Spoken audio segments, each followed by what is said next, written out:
Hey guys, Seville here, and you guys dropped a couple of questions a couple weeks ago for an Ask Me Anything, and it's time now. I'm going to answer those questions. So, here's the video, and it'll be lots of fun, so let's hop into it.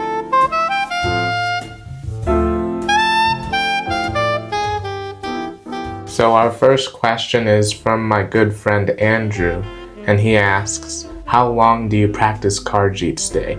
And that's interesting because I can practice for 2 to 4 hours, or I usually go about 3 hours, or if I have nothing going on, but I usually have more things throughout my day, so I kind of gauge that depending on the day, but I'll usually guarantee myself about 20 to 25 minutes bare minimum every day to sit down and work with cards. And here's a helpful thing that I like to say is even if I can just touch a deck of cards, I've done my practicing for that day. So not to set the bar too high, but I do make sure to get my practice in and reps in to be a really good card magician.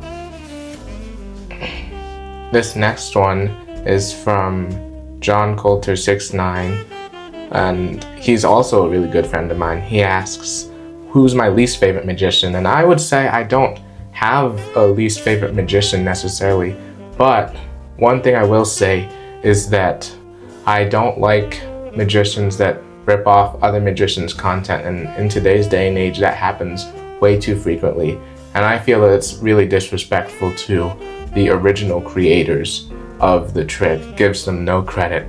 And if it is a kind of staple trick and one that has kind of been around for a long time, like the 21 card trick for example, that's okay to do and not give credit.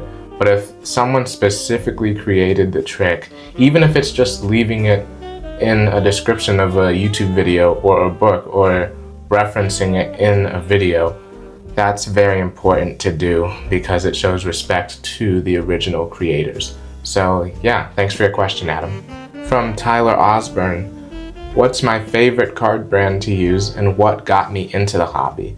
Well, bicycle rider backs, these are what I like to use for a show.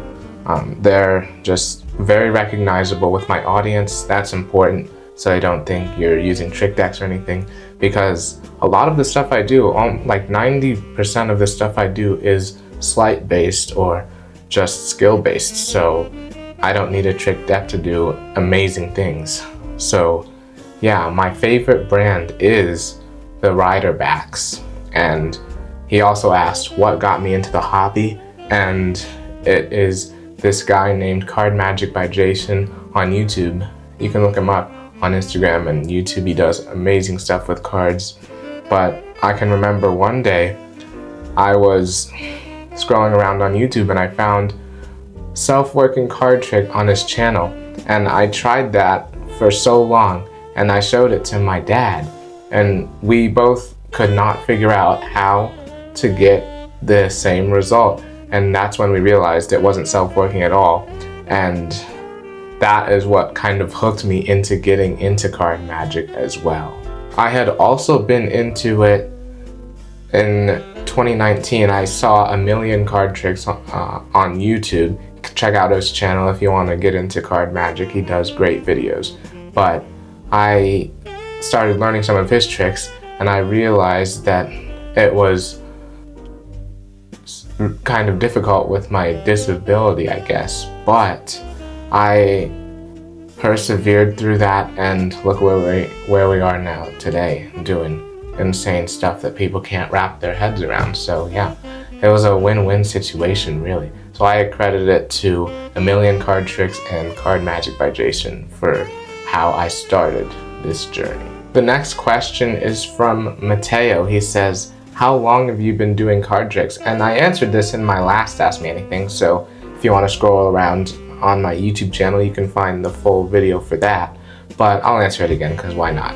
I've been doing card magic since COVID, so that's about 5 years now, and I'm truly dedicated to the hobby and craft. And that's a true passion, is if you do what you love, you'll never work a day in your life. And I aspire to do this around the US and also internationally, tour around the world, because it's great to interact with people and see their reactions and also just experience new places. So I look forward to where Card Magic will bring me in the next 5 years, or if I can make it a career. So yeah, it's amazing. All right, this next one's from Scott Dog. He asks, how do I get into cardistry to practice dexterity? And that's an interesting question, because I wouldn't say I do too much cardistry per se, but I do know a few one-handed flourishes, for example, like a one-handed cut, or a couple of other moves in that neck of the woods. And I don't really do cardistry, but to answer your question, Scott Dog, I would say if you really want to practice the dexterity part of cardistry, look up any moves by Dan and Dave on YouTube. They are some of the best cardistry guys I know, and their stuff will push you to the limit with what you will be able to do with your hands, but also build that dexterity that's necessary in handling cards. So I'd check them out, Dan and Dave on YouTube. All right, this one is from Sean Nispawn. He says, can you do a one-handed riffle shuffle? Well, that's kind of the only way I can shuffle cards.